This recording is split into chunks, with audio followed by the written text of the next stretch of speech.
రండి స్నేహితులు, ఈరోజు 7 చేపల కథ విందాం. అనగనగా ఒక రాజు ఉండేవారు. ఆ రాజుగారికి 7 కొడుకులు ఉండేవారు. ఒకరోజు రాజకుమారులు అందరూ కలిసి సరదాగా చేపలు పట్టడానికి వెళ్ళారు.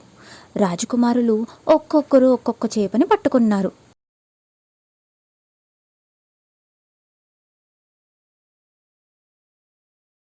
అయితే ఆ చేపలను ఇంటికి తీసుకొని వెళ్ళి ఎండలో పెట్టారు. ఎండలో పెట్టిన చేపల్లో ఒక చేప ఎండలేదు. అప్పుడు రాజకుమారుడు చేపను ఇలా అడిగాడు. చేపా చేపా, నువ్వు ఎందుకు ఎండలేదు అని అడిగాడు. గడ్డివాము ఎండకు అడ్డం వచ్చింది అని అన్నది చేప.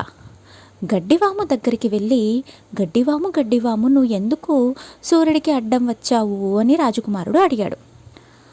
ఆవు నన్ను తినకుండా వదిలేసింది అని అన్నది గడ్డివాము.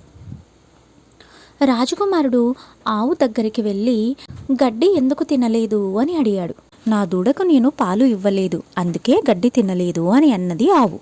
యువరాజు పాలు తీసేవాడి దగ్గరికి వెళ్ళి, పాలు ఎందుకు తీయలేదు అని అడిగాడు. మా పాప ఏడ్చింది, అందుకనే పాలు తీయలేదు అని చెప్పాడు. పాప నువ్వు ఎందుకు ఏడ్చావు అని అడిగాడు. చీమ నన్ను కుట్టింది అని చెప్పింది పాప. చీమ దగ్గరకు వెళ్ళి, చీమ నువ్వు ఎందుకు కుట్టావు అని అడిగాడు. నా బంగారు పుట్టలో చేయి పెడితే కుట్టనా అంది చీమ. Subscribe for more videos.